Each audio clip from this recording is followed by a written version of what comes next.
The National Electrical Code, or NEC, mandates that parallel conductors must be as nearly as practicable the same length.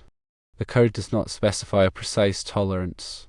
However, within the electrical industry, it is generally understood that a length difference of less than 1% is acceptable. For conductors of 1000 kc male, a 1% variance translates to roughly 6 inches. Therefore, length differences of up to 6 inches are usually considered within acceptable limits. Attempting to measure conductor length using an ohmmeter is not a reliable method. Ohmmeters are designed to measure electrical resistance. Resistance is influenced by several factors beyond length, including the conductor's diameter, the material's temperature, and its inherent resistivity.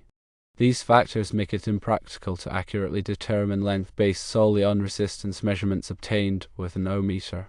While an ohmmeter is unsuitable for direct length measurement, it is theoretically possible to calculate length if you know the conductor's resistance and material properties. The formula to calculate length is as follows: length equals resistance divided by resistivity times cross-sectional area. Where resistance is the resistance of the conductor measured in ohms, resistivity is the resistivity of the conductor material measured in ohm meters, and cross-sectional area is the cross-sectional area of the conductor measured in square meters. However, applying this formula in real-world scenarios presents significant challenges. Firstly, accurately measuring the conductor's resistance in the field is difficult. Contact resistance between the ohmmeter probes and the conductor can introduce errors. Secondly, obtaining precise values for resistivity and cross-sectional area can be problematic. Resistivity varies with temperature, and the actual cross-sectional area may differ slightly from the nominal value due to manufacturing tolerances. These inaccuracies can compound, leading to a substantial error in the calculated length. Alternative methods are available for accurately determining conductor length. If direct measurement with a tape measure is not feasible, consider using a laser distance meter or a wheel-style measuring tool. Laser distance meters use a laser beam to measure the distance to a target, providing accurate readings over long distances. Wheel-style measuring tools, also known as measuring wheels or surveyor's wheels, consist of a wheel with a known circumference attached to a handle. The wheel is rolled along the conductor, and the distance is calculated based on the number of rotations. These tools can provide more accurate measurements than relying on an ohmmeter. It is important to note that the NEC requirement for parallel conductors to be as nearly as practicable the same length is intended to ensure proper current sharing among the conductors. When parallel conductors have significantly different lengths, the shorter conductors will have lower resistance and carry a disproportionately larger share of the total current. This can lead to overloading of the shorter conductors and potential overheating, posing a safety hazard. The 1% rule of thumb is a practical guideline to minimize current imbalance and ensure safe operation. In situations where the length difference between parallel conductors exceeds the acceptable tolerance, corrective measures should be taken. This may involve replacing the shorter conductors with longer ones, or adding resistance to the shorter conductors to equalize the current sharing. Consulting with a qualified electrical engineer is recommended to determine the appropriate corrective action. When installing parallel conductors, it is crucial to take accurate measurements to ensure that they are as close as possible in length. Using a tape measure or other accurate measuring tool is essential. Documenting the measurements is also important for future reference and troubleshooting. In summary, while the NEC does not provide a specific tolerance for length differences in parallel conductors, industry practice generally considers a difference of less than 1% to be acceptable. Ohmmeters are not suitable for accurately measuring conductor length. Alternative methods, such as laser distance meters or wheel-style measuring tools, should be used instead. Maintaining proper length equality in parallel conductors is crucial for ensuring proper current sharing and safe operation. Always consult with a qualified electrical professional for guidance on specific applications and code compliance. Always use a calibrated instrument for taking measurements for your work. Calibrated equipment ensures accuracy in measurement results and therefore ensures that your work can be completed to precision. The goal is to be precise and accurate when working to avoid causing harm.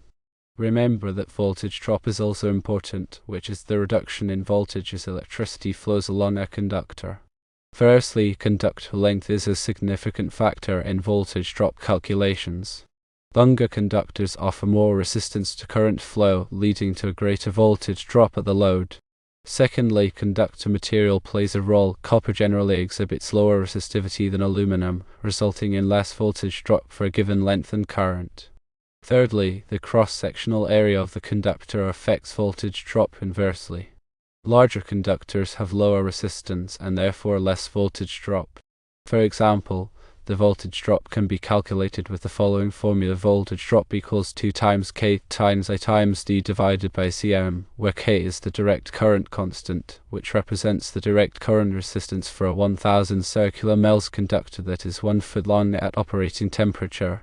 I is the amperage in amps, D is the one-way distance that the circuit travels in feet, and Cm is the circular mils of the conductor.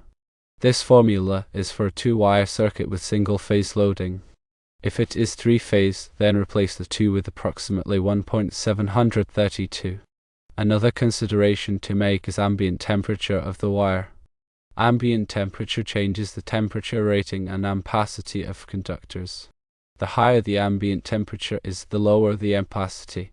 This needs to be adjusted so that the wire is not overloaded, as this causes heat and potential fire hazard.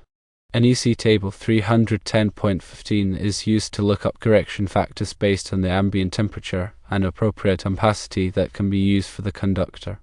In addition, make sure that all the equipment used is appropriately rated. This means that the equipment is rated for the voltage and amperage that it is being used for. For example, if an equipment is rated for 208 volts, do not use it in a 480 volt circuit, as that can damage the equipment and also be a potential safety hazard. Also, do not exceed the rating for amperage, or you will have to upsize the wires to handle the amps going through the conductor. It is also good to check the connections for any loose screws and to make sure that all the connections are tight. This is because loose connections can cause arcing, which is when electricity jumps across a gap in the connection. This can cause heat and damage to the equipment and also be a potential fire hazard. All electrical work should be done by a qualified electrician who is familiar with the NEC. The NEC is a complex document, and it is important to have a thorough understanding of it before performing any electrical work. A qualified electrician will be able to ensure that the work is done safely and in accordance with the code. Also, do not work alone. It is always a good idea to have someone else present when working on electrical equipment. This is in case of an emergency, such as an electrical shock. The other person can call for help and provide assistance. Before working on any electrical equipment, always turn off the power at the breaker. This will prevent electrical shock.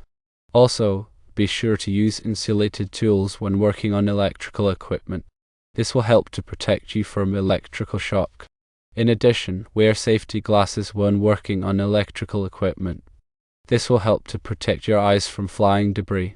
Be aware of your surroundings when working on electrical equipment. Make sure that there are no flammable materials nearby. Also, make sure that the area is well ventilated. After completing the work, test the equipment to make sure that it is working properly. Also, inspect the work to make sure that there are no loose connections or other problems. Remember, safety is always the top priority when working on electrical equipment. By following these safety tips, you can help to prevent electrical shock and other hazards. Another thing to consider is the grounding of the equipment. Grounding is a safety measure that helps to protect people from electrical shock. Grounding provides a path for electricity to flow back to the source in the event of a fault. This helps to prevent the electricity from flowing through a person's body, which can cause electrical shock. There are two main types of grounding: equipment grounding and system grounding. Equipment grounding is used to ground the metal parts of electrical equipment, such as motors and appliances. System grounding is used to ground the neutral conductor of an electrical system. Both types of grounding are important for safety. Make sure that all electrical equipment is properly grounded. Also, be sure to use the correct size grounding wire. The size of the grounding wire is determined by the size of the circuit. In addition, make sure that the grounding wire is properly connected to the grounding electrode. The grounding electrode is a metal rod or plate that is buried in the ground. The grounding electrode provides a path for electricity to flow back to the source in the event of a fault.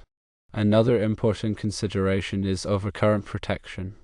Overcurrent protection is used to protect electrical equipment from damage caused by excessive current. There are two main types of overcurrent protection: circuit breakers and fuses. Circuit breakers are devices that automatically interrupt the flow of electricity in the event of an overcurrent. Fuses are devices that contain a metal strip that melts and breaks the circuit in the event of an overcurrent. Both types of overcurrent protection are effective.